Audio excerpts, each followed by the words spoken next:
Hey, what's cracking? This is Darren Phat-Man McDuffie helping you become perfectly healthy and toned. So today's video is about something that I have firsthand experience in, and I wanted to just share this with you so you'll be more knowledgeable. But before I get into that, I hadn't filmed videos in a while, so I might be a little bit rusty. I've been kind of preoccupied with some other things, and those other things are my radio show. If you haven't checked out my radio show, it's on Blog Talk Radio, and it is Phat-Man Radio. My Facebook is facebook.com/Phat-Man. I'm the Phat-Man. So check that out. And also I have another podcast which is called the Wellness Warrior Podcast, which I do with Diane Kaiser. Diane is a functional diagnostic nutritionist, and we get on there and we kind of chop it up about nutrition and other types of agendas or other types of issues that people have no knowledge about, and that's located in iTunes. So if you go to iTunes, you can go and you can download the Wellness Warrior Podcast, and I'll list those under the bottom here for you as you start to watch the video. So today's video is again about something that I'm very knowledgeable about because I spent some time in the pharmaceutical industry. That's my claim to fame, so to speak. So I wanted to share this with you so you will become educated and you can make your own best decisions when it comes to your health. So today's title is, Should I Fire My Doctor?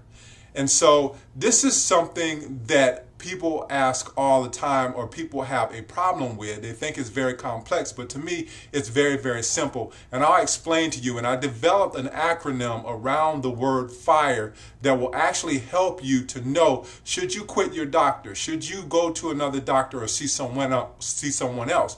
So the first F is for focus. So is your doctor focused on you? Is the staff focused on you? When I used to visit a lot of doctors' offices, I noticed that the staff wouldn't be focused on the patient, or the doctor wouldn't be focused on the patient. And there were a lot of times when I would actually stand out in the hallway and start to talk to doctors about side effects of other drugs or side effects of my drugs and how my drug was better tolerated, where they had a tough time focusing on me. They couldn't give me their attention. So one of the things I want to stress to you is that if you go into your doctor's office and your doctor is in there and he's writing stuff down all the time, he's not looking you in your eyes, he's not really having a one-to-one conversation with you, you want to reevaluate that. Also, if you are being treated unfairly by the staff, if the staff is rude, they're not focusing on you as a customer. And when you come to a doctor, you're an actual customer. And sometimes people get caught up in this thing where they think that they should give the doctor respect, but the doctor would not have a job if it wasn't for you. If you're not coming in there giving him business, then he's not going to have a job. So always make sure that your doctor and the doctor's staff is focused on you and they treat you like a good patient. The second thing is intimidation. So F is for focus, I is for intimidation. Now, here's something that I also noticed firsthand when I was in the pharmaceutical industry and I would call on doctors. What we would do was we would detail doctors. Detailing is you get the doctor in the hallway or you get the doctor in the break room and you pull out some brochures and you start talking to them about your drug.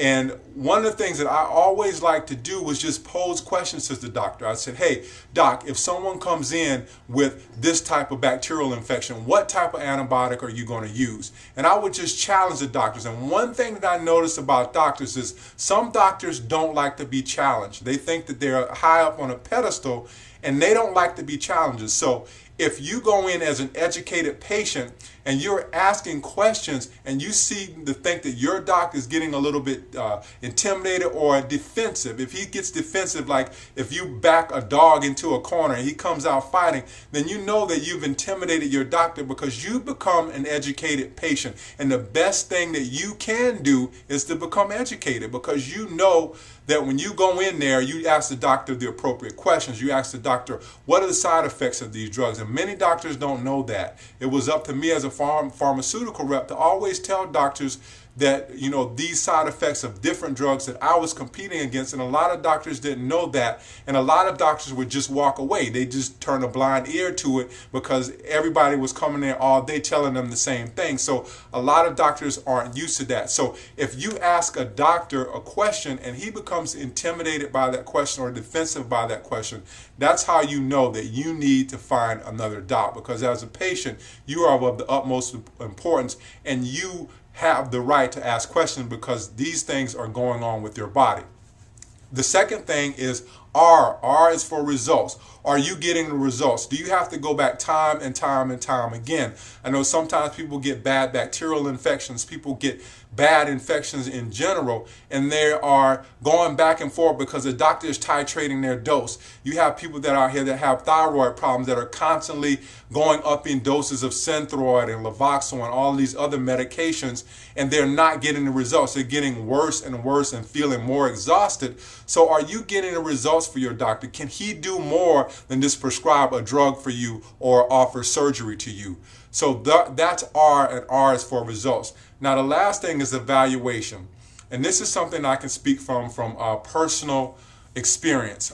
Back when I was still a little younger, I'm not an old guy now, but a little younger, I had a knee problem when I quit playing basketball. When I would just play pickup basketball or just play for fun, I wasn't really in competitive basketball anymore. I really hurt my knee, and I went to 3 doctors. And all 3 doctors, there was one doctor that evaluated me correctly, and there were 2 doctors that didn't. The first doctor suggested that I needed surgery, and I knew that I didn't need surgery. My knee, after I finished playing basketball, it just was very, very swollen to the size of a grapefruit. And I just knew that inflammation, I didn't need surgery. It didn't feel like something was popped or anything like that.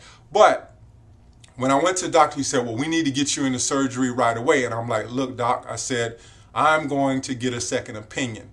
So I went and I got a second opinion. And the second opinion, the doctor said, hey, you know what? We need to get you into surgery. So I was like, nope, I'm not getting surgery. I never had surgery on anything on my body. And I'm like, you know what? I'm not getting surgery. So the third doctor suggested getting an MRI. So I went in, I got an MRI on my knee. And lo and behold, they found out that I had arthritis. I had arthritis in both knees, which has since gone away, and that's another video for another time. But the thing that I'm trying to stress to you is that if your doctor cannot properly evaluate you, if he's always getting the wrong diagnosis, if he seems to jump to a conclusion before actually taking all the angles and coming to a correct conclusion, then you need to fire your doctor and get another doctor. And there are good doctors out there, and by no means that I'm saying all doctors are bad. There are doctors out there that care, but something that you need to realize is that doctors only have 2 modalities of treatment. Westernized or allopathic medicine has 2 modalities of treatment. And those 2 modalities are either surgery or drugs. And after that, there's no more that most medical doctors can do for you. There's a lot of doctors that are up and coming that are functional medicine doctors, where they take the body holistically and look at it, and they're getting to the root causes of stuff, and also just not treating symptoms. And from a medical standpoint, most of what's done here today in westernized medicine is treating symptoms, getting you to feel better without actually getting to the root causes. So I hope you learned something from this video. Please give me some feedback on it and let me know if you had to fire your doctor. And I'll see you on the next video. Hey, don't forget to leave comments like I said. Check out my Facebook fan page, facebook.com/I'm the Phat-Man. Also check out myself and Darren Kaiser on the Wellness Warrior podcast, and connect with me on Twitter at @thefat_man. Thanks, and I'll see you on the next video. Peace.